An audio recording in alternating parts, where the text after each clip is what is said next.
3, 2, 1, on est en direct. Ça y est. Bonjour à toutes et tous. Bienvenue. Salut Luc, bonjour. Salut, bonjour Anna. Alors, je Bonjour sais à nos auditeurs. comment tu te sens, toi, Luc, mais alors moi, j'ai une pêche d'enfer. Ah bah complètement. Et puis bah, j'espère que toutes les personnes qui sont avec nous vont avoir la même pêche. D'ailleurs, n'hésitez pas à faire coucou dans le chat, comme ça c'est bien de savoir que vous êtes là. D'ailleurs, tu sais que on va faire un test pour vous qui allez nous rejoindre ou qui nous avez peut-être déjà rejoint sur LinkedIn et sur YouTube. On va faire un petit test. On va passer une demi-heure ensemble. Et j'ai hâte de savoir, si tu es OK, Luc, bien sûr, j'ai hâte de savoir, à la fin de la demi-heure que l'on va passer ensemble, si on a réussi avec Luc cette challenge de remonter votre niveau d'énergie ou de l'amplifier si vous étiez déjà comme ça. Et ça va être un des questionnements que l'on sous-entend d'ailleurs avec le télétravail. Eh bien tout à fait, mettons de l'énergie, on va envoyer du flux positif. Voilà, donc bah, n'hésitez pas à faire signe ceux qui sont connectés. Alors, du coup, je pose le cadre du live d'aujourd'hui. On va évidemment parler du télétravail. On en parle encore et encore à tous les niveaux, que ce soit au niveau managérial, au niveau RH, au niveau politique même. Hein. On a vu les dernières nouvelles de Jean Castex. On en parle aussi au niveau des collaborateurs et quel que soit aujourd'hui le secteur d'activité dans lequel vous évoluez, quelle que soit votre activité, que vous soyez à votre compte, que vous soyez salarié d'une entreprise, que vous soyez dans un autre domaine en profession libérale, c'est un véritable enjeu et ça dépasse bien sûr le télétravail, le sujet de la performance. On est en train de parler de la transition numérique finalement en filigrane derrière cet enjeu-là. Alors Ouais. avec lui, oui. Oui, tout à fait. Je voulais ajouter que, en fait, aujourd'hui, le télétravail s'est énormément accéléré sous la contrainte du Covid. Mais déjà pour certaines entreprises avant et aujourd'hui, on s'aperçoit qu'il y a une vraie demande et il y a aussi une recherche. Ce télétravail n'est pas seulement imposé, il est souhaité dans certains cas. Parfois, il est quand même encore subi. Parfois, on en souffre. Parfois, au contraire, on est bien. Donc, on recherche des solutions au télétravail hybride et c'est ce qu'on va découvrir et vos commentaires vont être évidemment très utiles pour enrichir le débat. Avec joie. Alors, vous connaissez le principe, hein, vous connaissez déjà normalement ces lives que l'on fait régulièrement et d'ailleurs on a posé l'enjeu aussi de faire un live sur le sujet, des sujets sociétaux, des sujets managériaux, des sujets RH, tous les mois avec Luc à travers le concept de l'entreprise apaisée. Vous avez accès au replay si vous ne pouvez pas rester avec nous aujourd'hui. Vous pouvez aussi nous envoyer des commentaires en direct. On a accès à vos commentaires. Vous pourrez évidemment réagir plus tard aussi. On le comprend, c'est pas toujours le bon timing pour chacun et vous faites ce que vous pouvez. Dans tous les cas, on avait très envie avec Luc d'aborder 3 points importants qui nous semblent vraiment majeurs dans cette réflexion autour du télétravail. Le premier enjeu, si vous connaissez un petit peu Luc maintenant, c'est un mot-clé qu'il utilise très souvent dans son vocabulaire, c'est le consentement. Le deuxième point, Luc, tu vas nous en parler du consentement. Le deuxième angle que l'on avait envie d'évoquer avec vous aujourd'hui, Luc, je te laisse du coup présenter peut-être ce sujet du sens. Bah, tout à fait. Le sens, parce que le fait de travailler à distance exacerbe finalement les choses. Et ce qui était vrai en présentiel, on pouvait faire des réunions qui servent à rien, et je pense qu'on a tous vécu cette expérience. Au moins, il y avait ce lien social, on discutait, bon, voilà, on passait un moment ensemble, même si ça servait à rien. Bon, on s'en faisait une raison.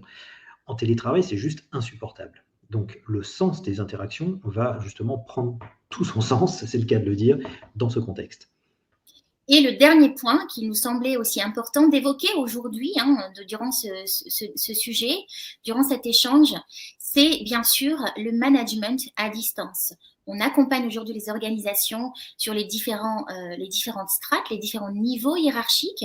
On va accompagner de façon verticale, mais aussi horizontale, bien sûr, le bien-être au travail. Et cet enjeu de management à distance est un enjeu fondamental. Il y en a d'autres, mais ce sont les 3 principaux que l'on a identifiés avec Luc, si vous êtes d'accord. Il y en a un qui vous semble important aussi de partager peut-être aujourd'hui, qui est critique pour vous, que l'on aurait pu oublier, parce que c'est possible, on est humain avec Luc, n'hésitez pas à le partager également en commentaire. Alors on y va tout de suite avec le premier sujet qui est le sujet du consentement dans la notion de télétravail, dans la notion de travail à distance. Luc, c'est quoi pour toi le consentement ? Alors, le consentement, c'est un sujet dont on a tous entendu parler, mais toujours un peu sous le même angle. On a eu le consentement dans les relations hommes-femmes, on a eu le mouvement MeToo, etc. Et c'est très nécessaire d'en parler dans ce contexte. Mais le principe du consentement peut aller bien au-delà, dans plein d'autres sujets qui sortent de ça. Et donc, quand on travaille ensemble, eh bien, il se pose la question de à quel moment je peux venir interrompre l'autre pour poser une question, pour proposer une réunion, pour proposer une interaction. Et finalement, c'est pas si différent que ça. Le principe est toujours le même. On vérifie que la personne est d'accord. On peut proposer, mais est-ce que la personne est d'accord? Et ce principe, en fait, il ne se borde pas au télétravail. Mais comme on ne se voit pas, comme on n'a pas le langage du corps, comme on ne peut pas, par exemple, aller chercher le regard d'une personne sur le bureau d'à côté pour savoir si on peut l'interrompre, eh ben, il faut être d'autant plus vigilant sur est-ce que, là, quand j'envoie un chat pour dire tiens, au fait, je veux te dire ça, est-ce que tu es disponible?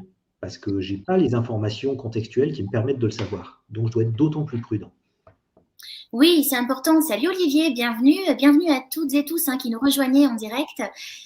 Olivier, je sais que c'est un sujet aussi qui te touche, le télétravail. Aujourd'hui, quand tu parles de consentement, et tu sais, quand on a commencé à en parler tous les deux, Luc, on s'était rendu compte que le phrasé, le verbal, les mots qu'on utilise aussi quand on va valider le consentement est super important et va générer quelque part un confort ou un inconfort.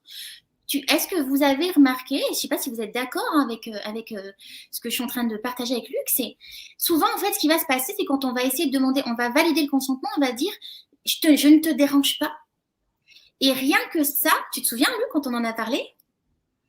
Oui, rien que de poser la question, ça envoie une information qui est de ta réponse est importante pour moi. C'est pas j'en ai rien à faire, coucou, j'arrive, j'ai un besoin, j'ai une question à te poser, arrête tout, c'est moi et seulement moi et j'ai besoin de ta réponse. Donc le fait de poser la question, est-ce que je peux te déranger maintenant? Ça ouvre un espace pour dire, eh bien oui, ou alors de dire, eh bien écoute, juste là, je suis sur un gros dossier, est-ce qu'on peut en parler dans 15 minutes? Voilà. Et Ouais. c'est. Luc, tu voulais rajouter quelque chose? Parce que moi, j'ai envie Oui, de peut-être. Rebondis, et puis je continuerai tout à l'heure. Moi, j'ai envie de rebondir parce que je pense que salut Victor, bonjour Michael, bienvenue. Je pense que c'est important ce que tu dis.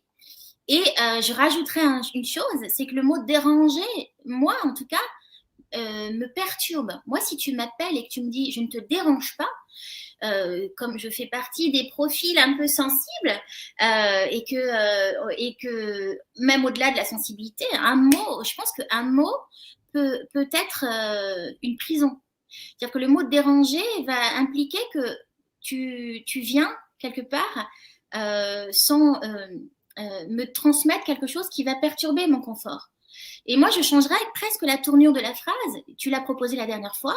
C'est est-ce que je peux me permettre de te contacter maintenant? Tu vois, là, il n'y a pas du tout d'enjeu négatif derrière la relation à l'autre. Qu'est-ce que tu en penses? Bah, tout à fait, le phrasé compte et je voudrais donc ajouter quelque chose qui est une autre façon de le formuler, de dire: «Bah, voilà, j'ai cette envie, mais est-ce que ça te convient?» C'est on parlait de la définition du consentement et il faut la comprendre dans un contexte d'entreprise.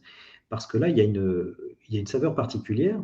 L'entreprise est faite de liens d'intérêt, des liens de hiérarchie, des liens de dépendance, pour tout un tas de raisons. Ce qui fait que, oui ne suffit pas. Mmh. Et c'est vrai dans tous les contextes, hein. En entreprise, est-ce que je peux faire ça? Oui ne suffit pas. Il faut vraiment s'assurer qu'il y ait une place pour le non. Et d'où l'importance déjà de poser la question. Ouais. C'est le consentement d'entreprise, c'est s'assurer qu'il y a un véritable espace sincère pour dire non. Donc déjà, poser la question, ça envoie ce message. Tu as un espace pour me dire non, là, je ne suis pas disponible pour répondre à ta question. On en reparle cet après-midi, on en reparle dans 10 minutes. Ou ta question, je ne sais pas y répondre, donc de toute façon, non, je ne peux pas. Euh, C'est voilà. fondamental, fondamental ce que tu partages, Luc. Et je me permets du coup de revenir vers nos auditeurs qui vont nous écouter ou qui sont avec nous là maintenant. Est-ce que dans l'environnement dans lequel vous travaillez, vous évoluez aujourd'hui, vous avez ce fameux espace que Luc évoque, de pouvoir dire non? Ça me dérange, c'est pas le bon moment pour moi. On en reparle, à quel moment on prend rendez-vous? Ou alors vous vous sentez finalement contraint de dire oui sous peine de recevoir quelque part une punition informelle, inconsciente. Pendant que je vous laisse réagir avec Luc, je vais allumer la lumière parce que j'ai l'impression que ça s'est assombri et que le soleil de la Côte d'Azur est en train de s'échapper. J'y arrive. Moi, j'ai pendant ce temps un très beau soleil à Paris d'ailleurs. Donc bonjour à tous, puisque je vois qu'on nous écoute, Victor, même depuis la Guadeloupe. Et donc j'espère qu'il fait beau là-bas. En tout cas, à Paris, le temps est extraordinaire. Mieux que sur la Côte d'Azur, manifestement. Et ce que j'ai perdu le fil de ce que je voulais dire. Parler du consentement et justement de voir si nos auditeurs pourraient témoigner aussi de l'écosystème dans lequel ils évoluent, où ils ont évolué peut-être par le passé, si vous pouvez témoigner de cet espace. D'ailleurs, je pense que ça va rejoindre le lien de confiance sur le troisième thème de ce live, le Alors, fameux lien de confiance. Donc, l'espace important, Luc, tu as raison de le rappeler.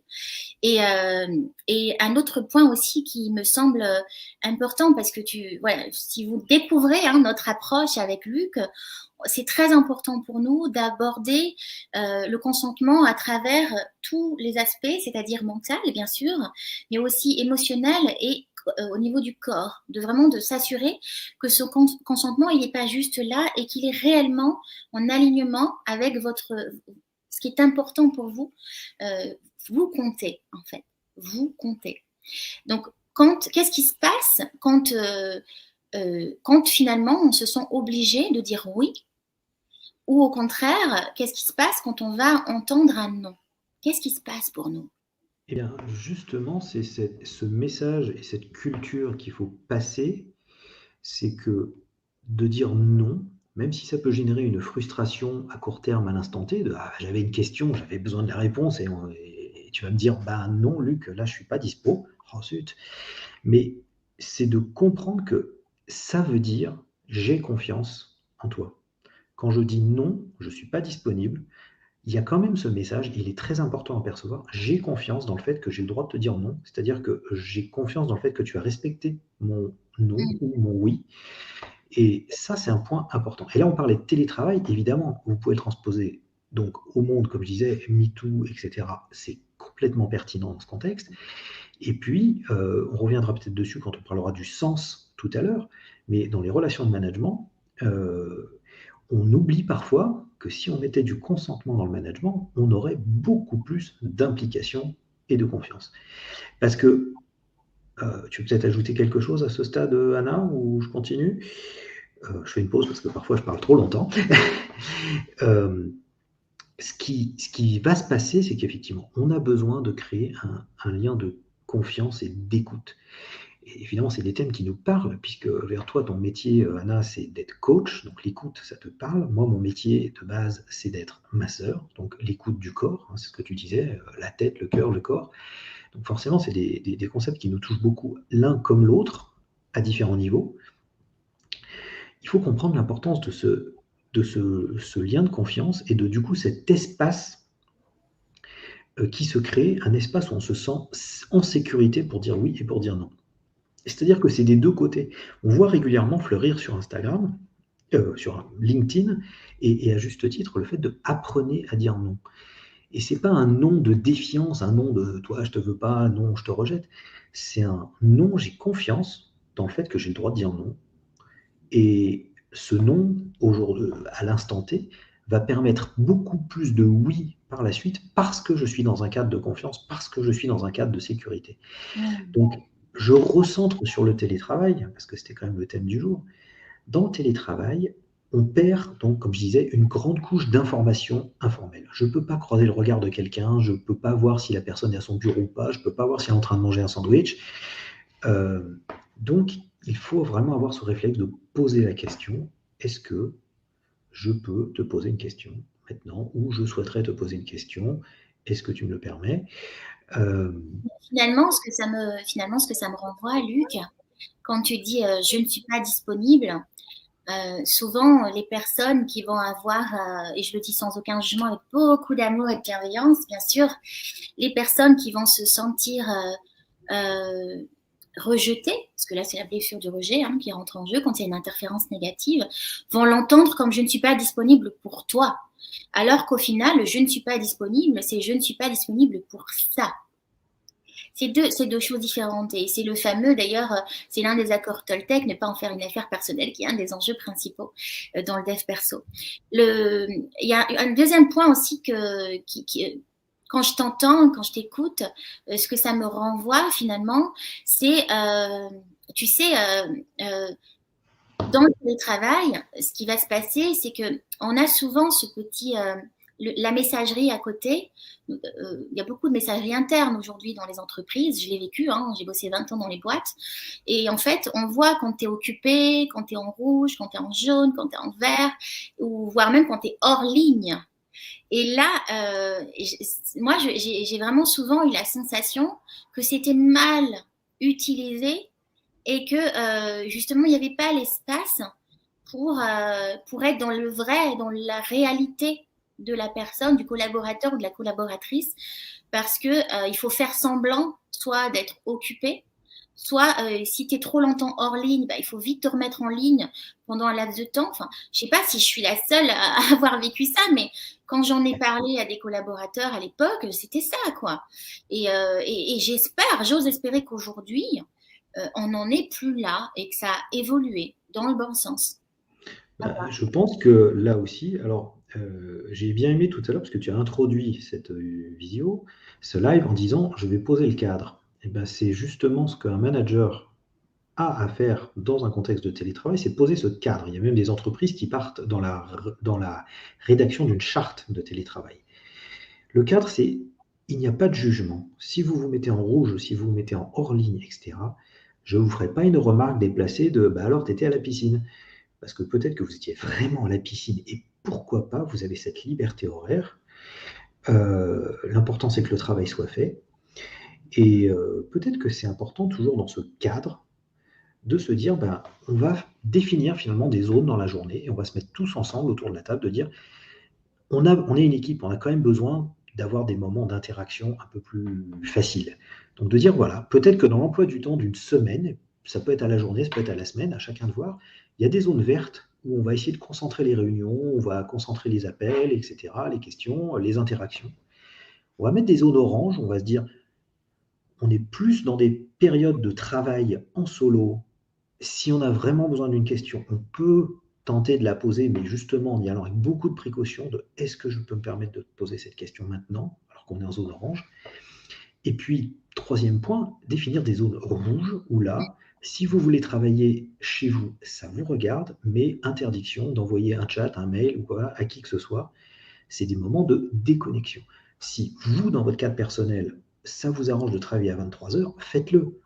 Mais n'envoyez pas ce mail qui va induire une envie ou un sentiment d'obligation de devoir répondre tout de suite. Et c'est particulièrement vrai si vous êtes le manager de l'équipe. C'est vrai, c'est important ce que tu partages. Et d'ailleurs, la charte du manager, la charte du télétravail, c'est un sujet aussi pour nous. On y travaille, on vous accompagne dessus. Donc, si vous avez envie d'en savoir plus, on sera ravis avec Luc de pouvoir vous accompagner sur ces projets-là. En parlant de sens, justement, Luc, si c'est OK pour toi, si c'est OK pour vous aussi qui nous écoutez, si le consentement, c'est quelque chose qui est une évidence pour vous maintenant, et si ce n'est pas encore le cas, en tout cas, travaillons ensemble pour que ça devienne quelque chose de fluide. Mmh. Parce que Alors, on c'est parlait de pardon, oui, de créer un espace, c'est peut-être le moment, pour les participants. Si vous voulez intervenir, justement, faites-le là, c'est un bon moment puisque donc dans quelques instants, on va basculer sur cette deuxième partie autour du sens. mmh, Voilà, je voulais souligner que tout ce qu'on a dit là, finalement, s'appliquait au télétravail ou pas dans le télétravail. C'est-à-dire qu'encore une fois, le télétravail a exacerbé des choses, mais cette notion de temps vert, orange, rouge, même en présentiel, j'aurais rêvé avoir ça dans mon travail, c'est vrai. quand j'étais salarié en entreprise. De dire, bah voilà, les jeudis après-midi, on est en zone orange, pas de réunion, interdit. On peut bosser enfin tranquille sur ces dossiers. Donc c'est pas que réservé au télétravail.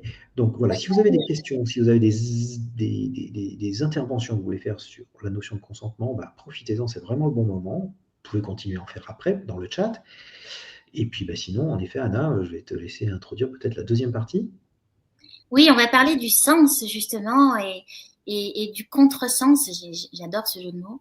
Sens et contresens dans le télétravail, c'est-à-dire que à quel moment finalement il faut, quel est le meilleur format. On parle de plus en plus de jobs hybrides hein, aujourd'hui. Donc, on voit bien qu'il y a une évolution hein, au niveau des postes, au niveau des job descriptions.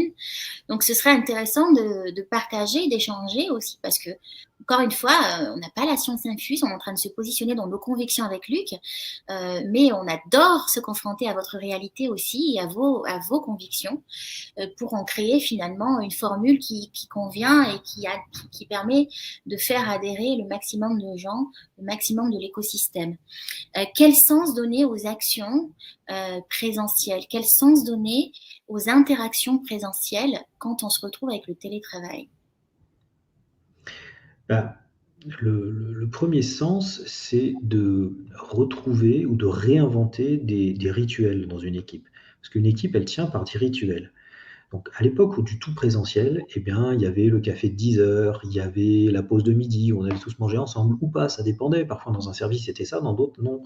Il y en a, c'était le petit pot. À l'époque où je bossais à Valence, on avait parfois le vendredi matin, le matin, Caillette, c'est une espèce de charcuterie locale. Bon, bah, c'était le matin, la pause charcuterie du vendredi. Donc ça peut prendre toutes sortes de formes. Et évidemment, en 100% télétravail, on a perdu énormément de rituels. Ça devient d'ailleurs un challenge. Si on devait avoir des périodes de 100% télétravail, quel rituel inventer? C'est-à-dire en général, quand on a une visio, c'est qu'on a quelque chose à se dire. Alors que quand on est en présentiel, on peut parfois parler de la pluie, du beau temps et les enfants, comment ça va? Et c'est vrai que c'est dur à recréer ça de manière distancielle. Je ne dis pas que c'est impossible, il y a sans doute des choses à inventer. Et donc, quand on a ces télétravails hybrides, évidemment, la partie en présentiel, il faut en profiter pour avoir ces rituels d'équipe. Et là aussi, n'hésitez pas à commenter. Vous avez peut-être des rituels à vous. Le café du matin, mais peut-être des choses beaucoup plus originales. Donc, n'hésitez pas à nous en faire part. Peut-être Oui, Anna. ouais, j'ai envie de réagir si tu m'autorises, Luc. Bonjour, bienvenue Benavid, merci pour les salutations. N'hésitez pas à nous dire bonjour. Ouais. Victor, Michael, Benavid qui est là, Olivier aussi. Aujourd'hui, quel est votre contexte par rapport au télétravail? Quels sont les enjeux? Qu'est-ce que vous rencontrez comme difficultés? Ou est-ce qu'il y a des choses qui sont mises en place, qui sont fluides pour vous? Ce serait intéressant d'avoir vos témoignages aussi, puis pour les autres auditeurs hein, qui nous écoutaient ou qui nous écouteront aussi. Euh, L'homme est un animal social. L'homme est un animal social. Et j'ai beau avoir construit avec toi, Luc, euh, un, un, métier qui est aujourd'hui euh, dupliqué en version digitale. On travaille en distance. On a même essayé de faire un massage à distance la dernière fois, tu te souviens, et ça avait marché.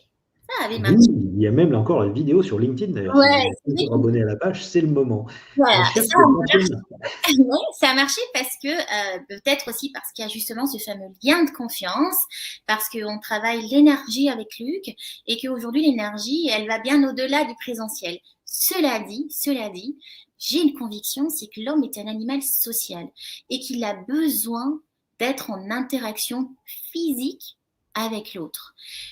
Et que cette interaction physique, elle va créer une énergie exponentielle qui qu'il va pouvoir ramener justement dans sa propre performance individuelle.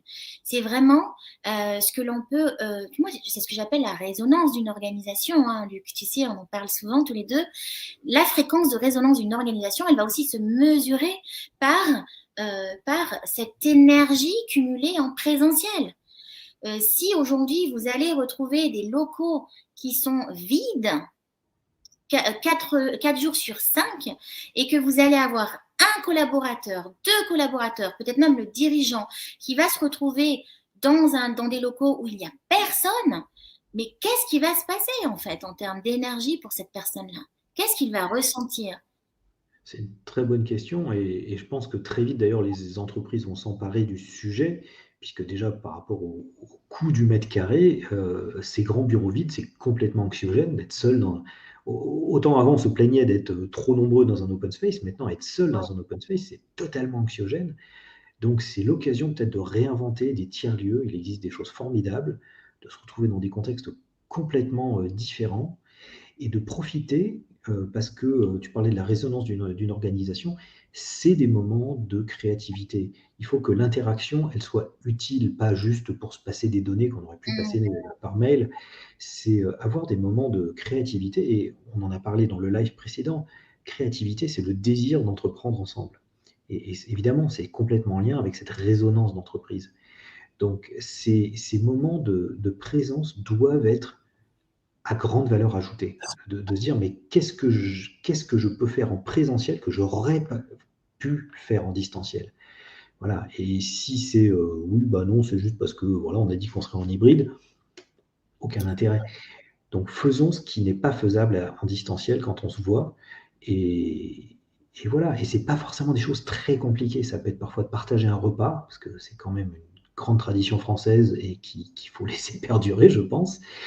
Et puis ça peut être plein d'autres choses, on peut être complètement créatif là-dessus. Puisqu'on se voit pas souvent, eh ben, il faut qu'on se voit mieux. Voilà. Intéressant ce que tu dis, j'aime beaucoup. Bonjour Jacques, bonjour Hervé, hello, bonjour. Alors c'est Satish, alors Satish Chandra, hi. Thanks to join us. Sorry because it's in French right now, but we try to translate it. Oui, merci Jacques. Jacques réagit et nous dit bonjour, l'être humain n'aime pas le vide. C'est vrai que c'est très intéressant, Jacques. Et ça me renvoie d'ailleurs je rebondis, hein, parce que je crois que c'est un vrai enjeu sociétal. On est en train de vivre quelque chose de très, très fort, avec des conséquences impactantes à l'échelle individuelle. On est en train de parler de la santé, hein, c'est quand même un des sujets du live d'aujourd'hui. C'est l'isolement et la solitude. On sait que la pandémie, évidemment, a accentué l'effet d'isolement. Jacques, quand vous dites l'humain n'aime pas le vide, il va se remplir souvent il va se remplir d'autres vides parce que justement ça n'a plus de sens. Et c'est ça le vrai enjeu aujourd'hui sociétal, c'est de ramener du sens derrière des modes collaboratifs qui soient adaptés aux besoins primaires de l'individu. C'est complètement ça, c'est se voir, et puis c'est quelque part même aller jusqu'au contact, de retrouver peut-être le plaisir de serrer une main, parce que c'est devenu un geste limite sulfureux. Peut-être, et avec, en rajoutant d'ailleurs cette nouveauté maintenant que le Covid aura apporté, de refaire la bise dans un contexte de consentement, chose qu'on avait oubliée, parce que c'est marrant, beaucoup de personnes réagissaient en disant « Enfin, on n'est plus obligé de faire la bise à tout le monde ». Oui, parce qu'on le faisait hors consentement, ça devenait mécanique, bing bing, refaisons-le dans un cadre de consentement. Est-ce que ça te convient? Et puis selon le degré de proximité qu'on a avec un collègue, pourquoi pas, quand il y a un coup de blues, etc. Ou quand il y a un succès, te prendre dans ses bras, pourquoi pas, encore une fois, toujours en validant. Mais on peut faire beaucoup de choses. C'est peut-être le moment de faire le mini instant pub. Nous, on fait de magnifiques ateliers sur l'entreprise apaisée, et où vous allez toucher vos collègues. Et vous allez apprendre à le faire justement dans le respect, dans le consentement, dans l'écoute et dans le lien de confiance. Lien de confiance, d'ailleurs, j'ai bien vu l'intervention de Michael, là, qui parle de l'entreprise qui ne voulait pas entendre parler du télétravail. Et ça, on en parlera dans la 3e partie, parce qu'on sera complètement dans le sujet du lien de confiance. Alors du coup, Euh, le sens, ramener le sens finalement derrière les interactions présentielles, si je comprends, finalement, il n'y a pas de... J'ai Philippe Aulagnier, alors Philippe, je sais que tu vas nous écouter plus tard, tu n'as pas pu nous rejoindre pour ce direct, mais qui nous a envoyé un commentaire très, très, très intéressant que j'ai envie de résumer parce qu'il a donné un témoignage exhaustif par message sur LinkedIn. Il me disait en fait que c'est un vrai sujet, bien sûr, le télétravail, et que ça date pas d'hier, ça fait des années maintenant qu'on en parle, et il y a eu beaucoup de test and learn, d'après ce que j'ai compris dans l'expérience de Philippe. Mais surtout, il a évoqué finalement deux points d'alerte qu'il me semble important à partager. Bien sûr qu'il y a l'isolement et le burn-out, hein, c'est un vrai, vrai, véritable enjeu. On sait quand même qu'aujourd'hui, un manager sur deux aura vécu un burn-out d'ici les 10 prochaines années. Les collaborateurs sont en train de décompenser littéralement par cet isolement. Mais au-delà de l'isolement, en fait, c'est la véritable difficulté à appréhender les outils numériques aujourd'hui. On se retrouve aussi dans un enjeu générationnel. Il y a tellement de choses à dire sur ce sujet. On se retrouve quand même dans un véritable enjeu générationnel où il y a des générations qui aujourd'hui sont nées avec les réseaux sociaux, sont nées avec l'ordinateur, sont nées avec le téléphone portable, tous les outils de connexion digitale. Et puis, vous avez des générations qui ont grandi, qui ont évolué, qui ont fait toute leur carrière dans des boîtes où ils ont découvert le Minitel, quoi. Donc, il y a vraiment un besoin d'accompagnement pour accompagner justement ce mal-être et s'assurer qu'il y a une véritable inclusion en tout cas. Et Philippe a parlé d'un autre point. Donc Philippe évidemment se positionne plutôt sur un modèle tempéré, sage, hybride. Mais il a parlé d'un autre point qui m'a semblé indispensable aujourd'hui derrière cette peur du télétravail. C'est du coup la fuite des compétences vers des ressources beaucoup plus économiques à court terme pour les boîtes. Parce que qui dit télétravail dit qu'aujourd'hui, on peut mettre en place des ressources humaines partout dans le monde et qui vont coûter moins cher. Donc, quid des jobs aujourd'hui de ceux qui sont dans des pays mondialement, on va dire, développés, qui sont en train peut-être de se faire piquer leur job, en tout cas cette peur-là, de se faire piquer leur job pour des ressources qui vont être plus économiques pour les entreprises. Peut-être parce que c'est un sujet qui mériterait un live en soi, mais ce qu'on disait sur l'hybridation et sur le sens qu'on va donner aux rencontres physiques, c'est peut-être ce qui fera la différence. Évidemment qu'on peut toujours trouver la plateforme du moins cher, du encore pas cher. Oui, ça existe. Et quand vous aurez trouvé un pays pas cher, il y en aura encore moins cher derrière. Euh, on va perdre des choses. On va Mmh. perdre en qualité relationnelle et finalement le coût d'usage de ces solutions ne sera pas forcément inférieur. C'est important de se voir, c'est important d'avoir des échanges informels, c'est aussi des échanges qui sont du domaine du sensitif, voilà, le fait d'entendre, le fait de manger ensemble, le fait voilà, encore une fois, de pouvoir serrer une main, de pouvoir d'échanger. Tout ça fait qu'il y a une cohésion qu'on n'aura jamais à distance. Évidemment, on peut faire des choses complètement dématérialisées, mais une entreprise qui perd son corps, quelque part, à un moment, elle perd son âme aussi. On n'est pas que des cerveaux. Et c'est, je pense, tout le sens aussi du pourquoi on va vers le télétravail hybride qui semble émerger comme une bonne solution. C'est qu'on a à la fois le côté souplesse et puis à la fois le côté relationnel. C'est-à-dire que Ouais. si on enlève complètement le relationnel, oui, on pourra chercher des plateformes à l'autre bout du monde, mais on aura un deuxième phénomène qui sera très coûteux pour les entreprises, c'est le turnover. De dire, bah, après tout, que je travaille pour l'entreprise A ou l'entreprise B, pour moi, je change de clic, je change de lien de connexion le matin quand je travaille. Et je pense que les entreprises n'ont pas envie d'avoir du turnover. C'est Mmh. important de garder une équipe et une équipe qui est autour d'un même projet. Parce que le sens, c'est ça aussi, c'est d'avoir un même projet. Donc de tout dématérialiser, à un moment, ça a ses limites.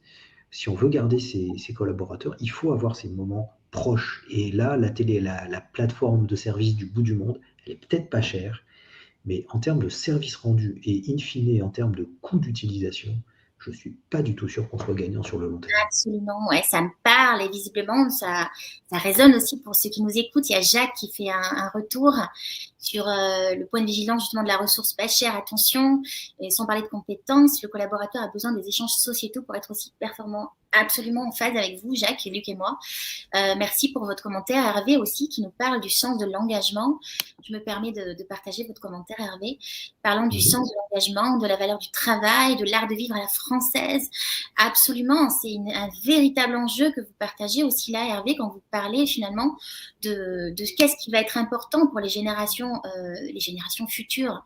Et je crois que ça m'évoque du coup les fameuses entreprises à mission, parce que finalement,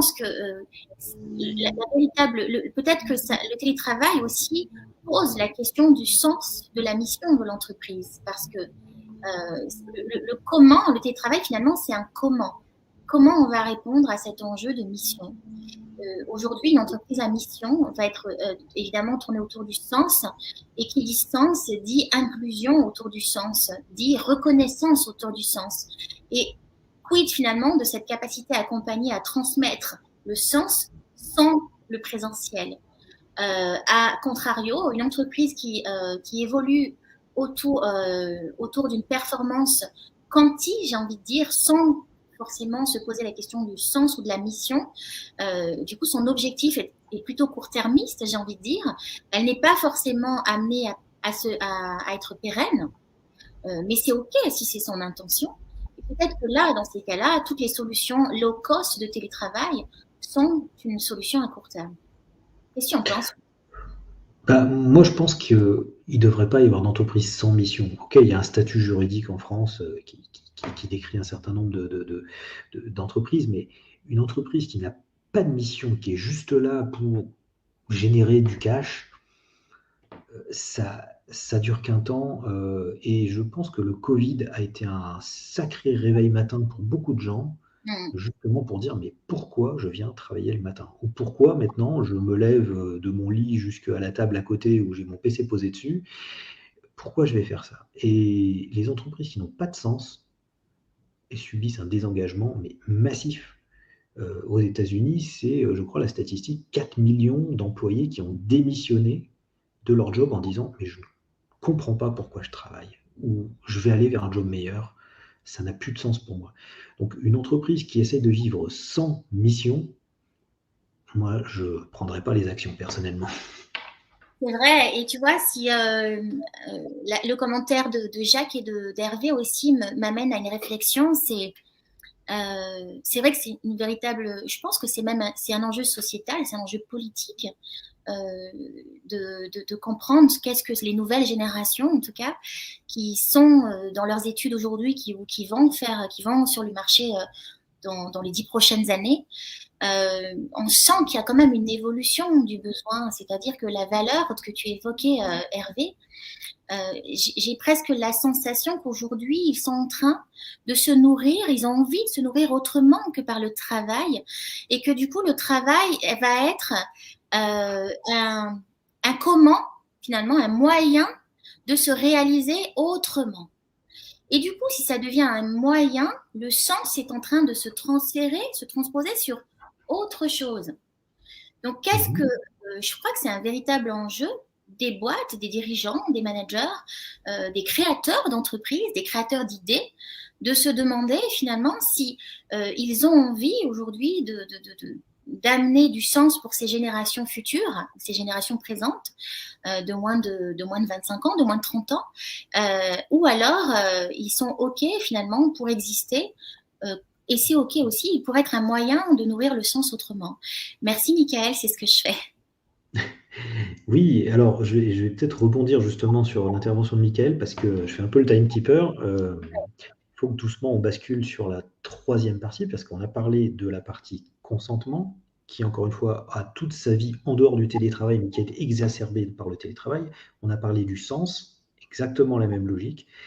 Et le dernier, avec toujours cette même idée que on en parle par le télétravail, mais ça a du sens en dehors du télétravail, c'est ce lien de confiance.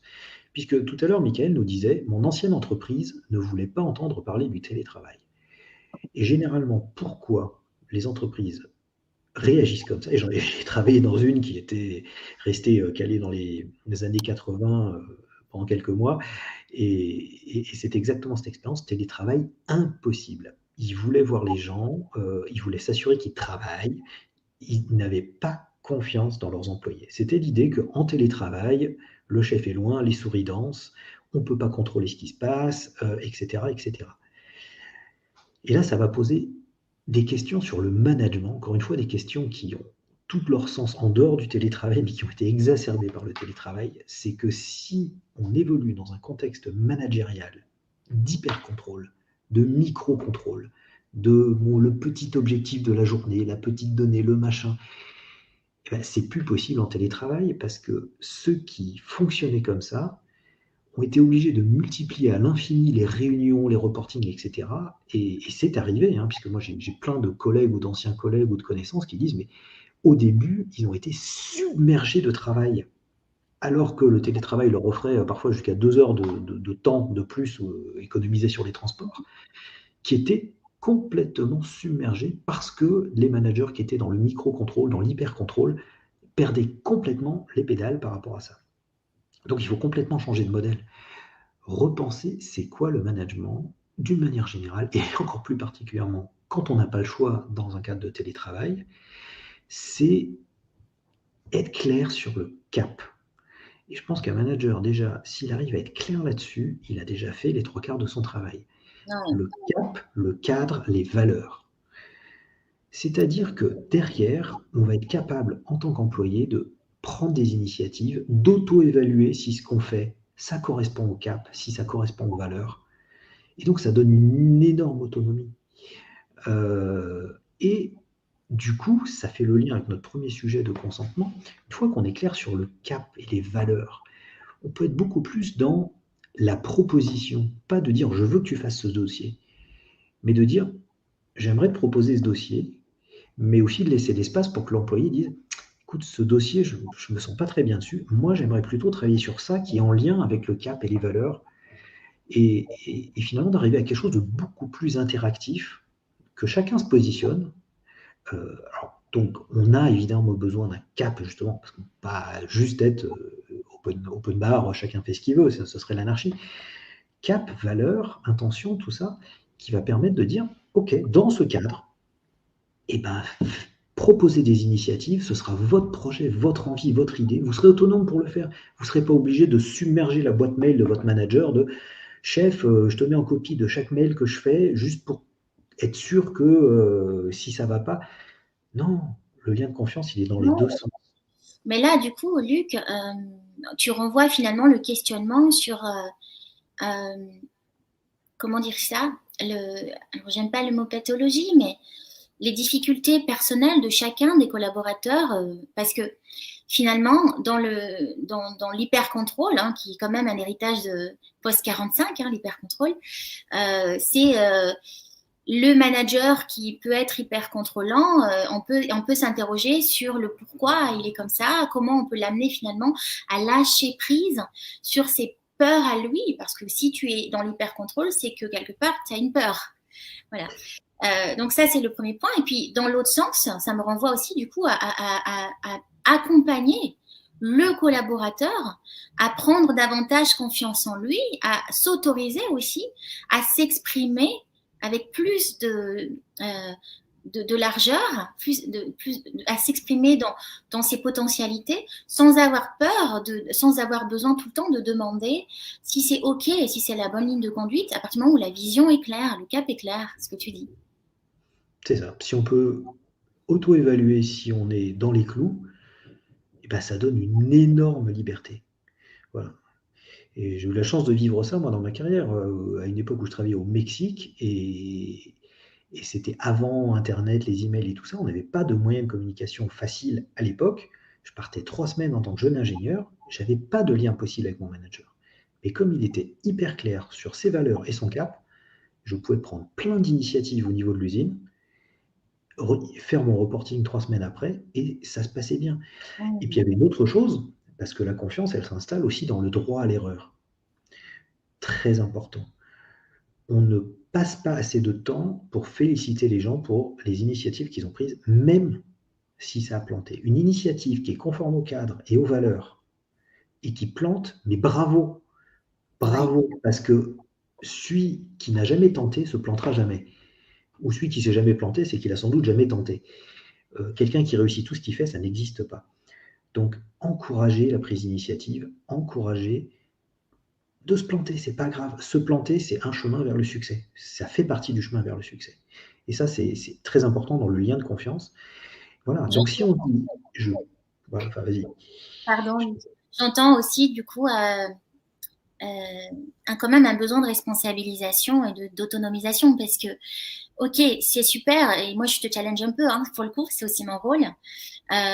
C'est super d'avoir envie de mettre en place un lien de confiance. On a aujourd'hui des managers qui sont vraiment complètement alignés dans ces belles intentions, mais il y a des collaborateurs qui sont perdus, qui ne veulent pas de ça, qui n'y arrivent pas.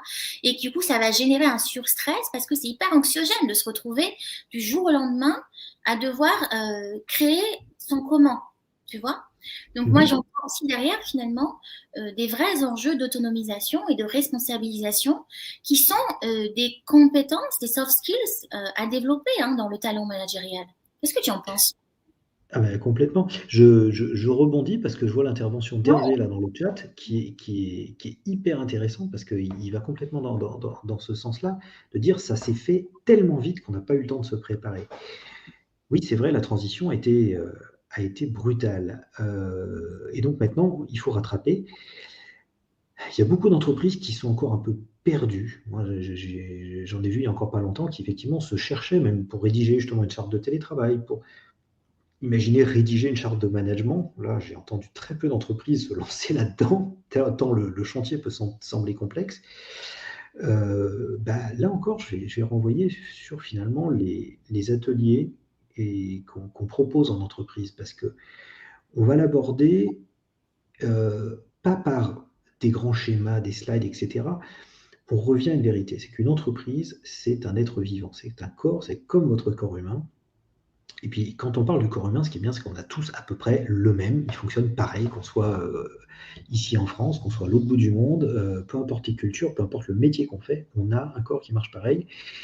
Et ces notions de lien de confiance entre ce que pense la tête, ce que fait la main, sur comment on s'aligne, comment on essaye, sur comment on interagit, la notion de consentement, et il y a évidemment tout son sens, de comment je vais toucher l'autre, au sens propre comme au sens figuré.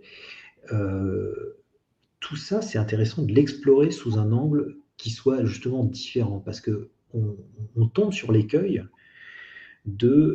on aborde ça trop sous un angle intellectuel. Et c'est comme ça qu'on arrive à ces dérives, on en parlait tout à l'heure, et si on mettait ça dans un pays pas cher, comme si le travail n'était que quelque chose d'intellectuel.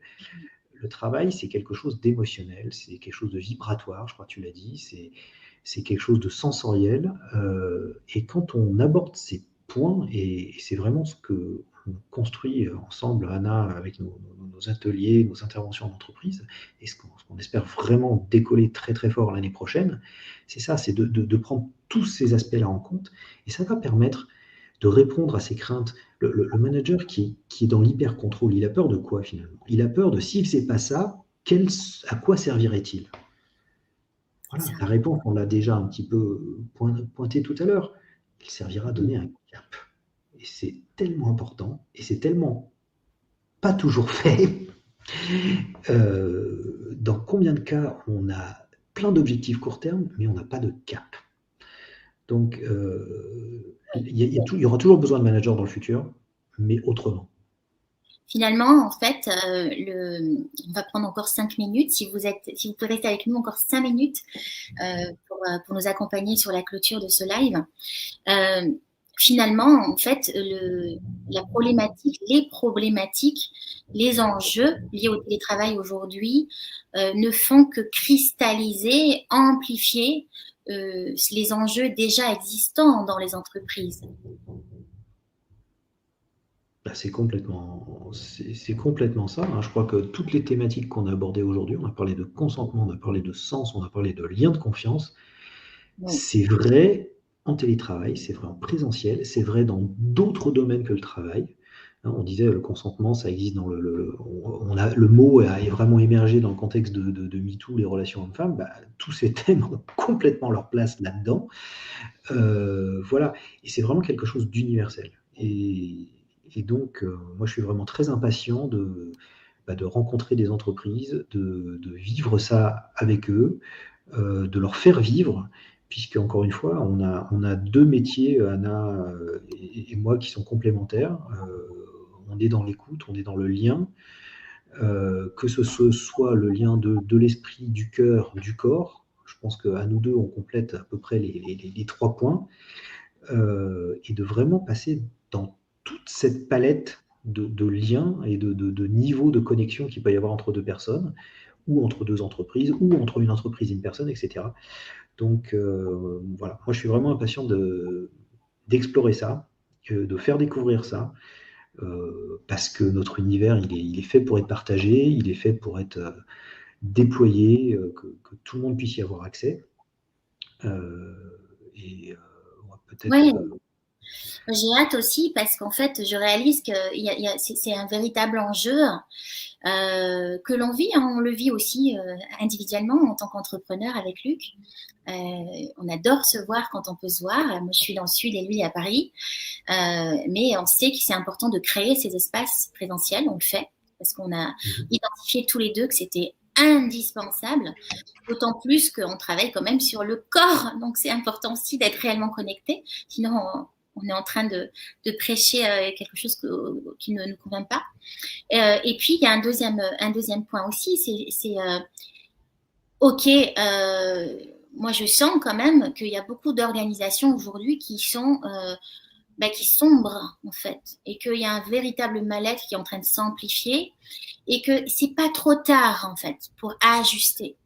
C'est possible d'accompagner les boîtes aujourd'hui, les structures, les services qui vivent des difficultés transitoires, et c'est possible d'en faire finalement une opportunité pour créer une formule qui corresponde à tout le monde. Tout comme c'est possible de proposer des choses, de proposer un projet à titre préventif, parce qu'encore une fois, le véritable enjeu, c'est la pérennité de la performance, bien sûr, mais c'est aussi la pérennité des ressources qui font l'entreprise. Derrière les entreprises, ce sont des hommes, c'est de l'humain. Et je crois que c'est vraiment là-dessus qu'on axe, Luc et moi, nos convictions d'accompagnement. C'est complètement ça. Ben, je crois qu'on va... En janvier, on parle de quoi, Luc? Parce qu'il y a tellement de choses à dire sur Entreprise apaisée. C'est vrai qu'on n'en a pas parlé. On parle de quoi? Je ne sais pas encore, mais suivez-nous sur LinkedIn et on va vite trouver. On a plutôt trop de thèmes que pas assez, donc il va falloir faire le tri. On pourrait parler d'expérience collaborateur, on pourrait parler des problématiques comment tu dis ça, des enjeux de performance business aujourd'hui, parce que y a beaucoup d'entreprises, beaucoup de collaborateurs, beaucoup de métiers aussi qui se rémunèrent notamment sur du variable, et la pandémie elle a quand même engendré des grosses difficultés par rapport à ces rémunérations-là. Donc c'est un véritable enjeu de transformation des métiers aussi. On pourrait parler de ça aussi. Si vous avez envie qu'on aborde un thème précis pour janvier 2022, parce que c'est vraiment un rendez-vous mensuel d'un sujet que l'on a envie d'aborder. À chaque fois, on les prépare aussi par le corps. Vous ne le voyez pas aujourd'hui parce qu'on a voulu le faire sous ce format-là. Mais sachez qu'avec Luc, toutes les thématiques que l'on propose d'accompagnement, qui sont des enjeux d'entreprise, des enjeux sociétaux même, on les travaille aussi avec le corps pour réellement enclencher l'élément de bascule, enclencher le fameux effet de seuil, enclencher la transformation du processus. Donc, si vous avez un sujet, allez-y, c'est le moment en commentaire. Si vous avez envie qu'on parle d'un truc précis, on sera ravis évidemment de vous accompagner sur la réflexion. Luc, je te laisse le mot de la fin. Oui, bah écoute, je crois qu'on a dit beaucoup de choses. Je vais rebondir sur ton invitation. Moi, je crois que les thèmes qui vous intéressent, ça nous intéresse de les connaître. Donc, oui, abonnez-vous. On a LinkedIn, on a YouTube depuis peu. Oui, depuis peu, on a YouTube, c'est vrai. Et sur YouTube, vous pouvez justement nous voir aborder un peu différents thèmes différents fondamentaux qui font ce lien entre l'entreprise et le corps. Donc allez-y, en plus sur YouTube, vous avez les vidéos en haute définition, c'est plus agréable à regarder sur grand écran. Et puis c'est tout rassemblé, c'est classifié, etc. Donc c'est petit à petit, hein, parce que Rome, c'est pas construite en un jour, et ben on ajoute des vidéos, on ajoute des thèmes, et vous allez voir un peu cet univers se construire, et vous allez pouvoir vous placer là-dedans avec vos thématiques à vous. Et justement, donc, n'hésitez pas à interagir, poser des questions sur les réseaux sociaux. Ça nous permettra justement d'orienter quels sont les sujets prioritaires pour la prochaine fois, parce que des idées, on en a plein. Donc, on va prendre celles qui sont les plus actuelles en fonction de ce que vous allez nous remonter. Voilà. Eh bien, bonne fête de fin d'année, peut-être. Joyeux Noël, bonne fête, et donc on se retrouve en janvier. On vous retrouve en janvier. Merci à toutes et tous pour votre présence. Merci Hervé, Michael, Stéphane, Jacques aussi et Victor étaient là. Voilà, vous étiez nombreux à être connectés. Vous serez plusieurs aussi à vous connecter en replay. Donc, merci beaucoup de nous encourager dans cette direction-là. On a besoin de vous. Et passer de belles, belles fêtes de fin d'année 2022. C'est le feu d'artifice. Au revoir. Merci.